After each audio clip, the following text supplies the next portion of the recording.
Solar system लगवाते वक्त आपको किन किन बातों का ख्याल रखना बहुत ज़रूरी है और उनसे हम कैसे अवॉइड कर सकते हैं, इस वीडियो में चंद उन टॉपिक के बारे में मैं आपसे जिक्र करूंगा। अगर आपको वीडियो अच्छी लगे तो इसे लाइक सब्सक्राइब शेयर लाजमी कीजिएगा।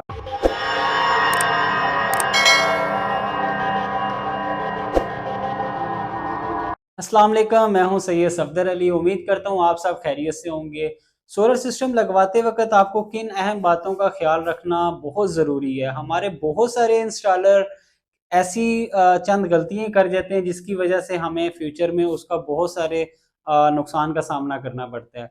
सोलर सिस्टम लगाते वक्त आपने सबसे पहले एक मेन चीज़ आपने देखनी है, अपने लेंटर का साइज़ देखना है कि आपके लेंटर का साइज़ 5 इंच है, 6 इंच है, 7 है, 8 है, कितना है। नॉर्मल अगर लेंटर का साइज़ वो 6 इंच लेंटर का साइज़ होता है, तो आपने अब अगर अपनी छत के ऊपर एलिवेटेड स्ट्रक्चर इंस्टॉल करवा रहे हैं तो आपके इंस्टॉलर को चाहिए कि वो एक अच्छे एंकर बोल्ट का इस्तेमाल करे।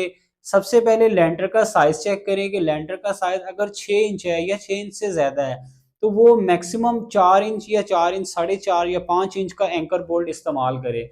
बहुत बड़ा एंकर बोल्ट भी इस्तेमाल ना करे कि वो ड्रिलिंग करते वक्त हमारा एंकर बोल्ट छत से आर पार हो जाए। तो एक मैक्सिमम स्टैंडर्ड साइज का एंकर बोल्ट इस्तेमाल करें, लेकिन उससे पहले आपको इंस्टॉलर को चाहिए कि वो छत का साइज लाजमी मैयर कर ले। सेकंड नंबर पे ये चीज़ आ जाती है कि अक्सर छत पे ऐसे होता है कि हमारी कंक्रीट के ऊपर भी एक वाटर प्रूफिंग करके मट्टी डाल के एक कच्चा लेंटर तैयार किया जाता है मेन लेंटर को हीट से बचाने के लिए या सनलाइट से बचाने के लिए। अब इंस्टॉलर इसमें भी बहुत सारी गलतियां ये कर जाते हैं कि अपना उसी के ऊपर ही अपनी बेस प्लेट को ड्रिल करके उस कच्चे लेंटर के ऊपर ही फिक्स कर देते हैं, जिससे होता ये है कि बहुत ज्यादा जब हैवी विंड प्रेशर आता है तो हमारा स्ट्रक्चर एलिवेटेड स्ट्रक्चर जो है वो इस विंड प्रेशर का सामना नहीं कर पाता और वो गिर जाता है या बहुत बड़ा नुकसान हो जाता है। इससे हमें फ्यूचर में अगर हम पास्ट में अगर हम जाएं तो हम देख सकते हैं बहुत सारे ऐसे सिस्टम हैं जो हैवी विंड प्रेशर से बहुत नुकसान हुए हैं। सिस्टम उड़कर जो है दूसरी छतों पे भी जाके गिरे हैं और बहुत मतलब हैवी नुकसान हुए हैं।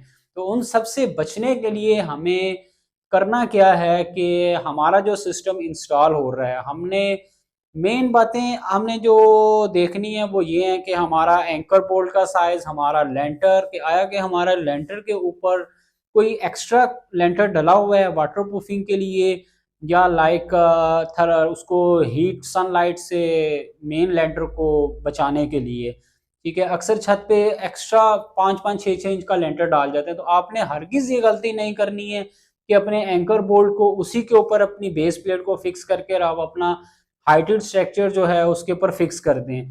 आपने उसको अपनी बेस प्लेट के साइज के हिसाब से उसकी कटाई करनी है। ठीक है, आपने कच्चे लेंटर को काट के मेन लेंटर के ऊपर जाना है, उसके ऊपर ड्रिलिंग करके अपने अपनी बेस प्लेट को मजबूत करना है। क्योंकि किसी भी इमारत की जब तक आपकी बेस मजबूत नहीं होगी तो आपकी इमारत ज्यादा टाइम खड़ी नहीं होगी। सेम इसमें भी यही चीज है कि अगर आपका हाइटेड स्ट्रक्चर की अगर बेस प्लेट मजबूत नहीं है आपके लेंटर के साथ तो आपका स्ट्रक्चर ज्यादा देर खड़ा नहीं हो सकेगा। वो किसी भी हैवी विंड प्रेशर का सामना नहीं कर पाएगा। जबकि हमारे बहुत सारे इंस्टॉलर इसको इग्नोर करते हैं इन बातों को, जिससे हमें बहुत ज्यादा नुकसान होता है। सेकंड नंबर पे आपने एंकर बोल्ट फिक्स करने से पहले एक अच्छे केमिकल का इस्तेमाल करना है।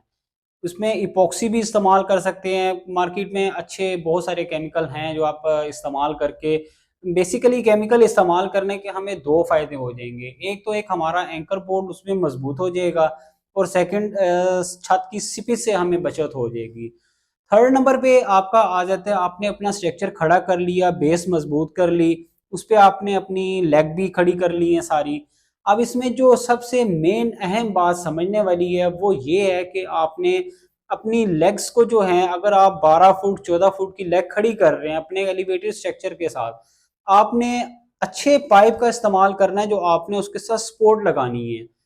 तो उस स्पोर्ट में आपने नॉर्मली पाइप जो है उसका 1.5 बाई 1.5 का पाइप इस्तेमाल होता है, लेकिन उसमें आपने अच्छी गेज इस्तेमाल करनी है। आपने 18 गेज का पाइप इस्तेमाल नहीं करना, आपने मैक्सिमम 16 गेज का पाइप इस्तेमाल करना है। 14 का भी आप कर सकते हैं लेकिन वो बहुत ज़्यादा हैवी हो जाता है, उसकी ज़रूरत नहीं है। मैक्सिमम जो स्टैंडर्ड है जो मैं रिकमेंड करता हूँ वो 16 गेज का पाइप इनफ है आपके स्ट्रक्चर को मजबूत करने के लिए। उसमें आपने देखना ये है कि आपने अपनी लेग्स वगैरह खड़ी कर ली हैं, उसमें आप उसको क्रॉस सपोर्ट भी लगा देते हैं। अक्सर इंस्टॉलर क्या करते हैं, दोनों लेग के दरमियान क्रॉस सपोर्ट लगा देते हैं इस तरह, वो भी ठीक है, लेकिन आपने सिर्फ क्रॉस सपोर्ट के ऊपर नहीं रहना है। आपने क्रॉस सपोर्ट लगाने के बाद आपने अपनी छत की दीवारों के ऊपर या लेंटर के ऊपर भी बेस प्लेट लगाकर अपनी लेग को वहां से भी सपोर्ट लाजमी देनी है। अगर आप सिर्फ क्रॉस सपोर्ट के ऊपर रहेंगे कि क्रॉस सपोर्ट लगा दी और आप लेंटर के साथ फिक्स नहीं कर रहे हैं, तो वो भी ठीक नहीं है। वो भी आपके 100% जो है स्ट्रक्चर को फ्यूचर में कमजोर कर सकता है, वो भी गिरने के उसमें बहुत ज्यादा चांस हैं। आपने दो काम कर सकते हैं, आप या तो क्रॉस सपोर्ट लगाकर लेंटर के साथ लगाएं, एक बहुत एक्स्ट्रा प्रोटेक्शन हो जाएगी, या अगर आप सिंपल सिंगल सिंगल सपोर्ट भी अपने लेंटर के साथ देते हैं, दीवारों के साथ देते हैं, वो भी सेम चीज होगी, आपके पूरे एक स्ट्रक्चर को अच्छी सपोर्ट मिल जाएगी। इसमें आपने हरगिज कंप्रोमाइज नहीं करना है कि मेरी छत के ऊपर बहुत ज्यादा सपोर्टें लग रही हैं या क्रॉस सपोर्ट लग रही हैं, पाइप पाइप हो रहे हैं। नहीं, अगर आप अपनी छत पे एलिवेटेड स्ट्रक्चर लगवा रहे हैं तो आपको दो इन चीज़ों का कंप्रोमाइज करना बहुत ज़रूरी है। अगर आप इस पे कंप्रोमाइज नहीं करेंगे तो फ्यूचर में हमें एक बड़े हैवी विंड प्रेशर का से हमें नुकसान हो सकता है। तो आपने क्रॉस सपोर्टों के ऊपर, लेंटर के साथ सपोर्टों के ऊपर कंप्रोमाइज नहीं करना है। सबसे अहम और मेन पॉइंट इसके बाद हमारा आ जाता है ब्लॉकों का। ठीक है, सिविल पैड्स जिसे हम बोलते हैं। आपने सिस्टम लगा दिया, सपोर्टें लगा दी, उसके बाद आपने सिविल पैड अपने लेग्स के करीब जो है आपने जो बेस प्लेट फिक्स की है वहां पे आपने सिविल पैड्स लाजमी बनाने हैं कंक्रीटिंग के।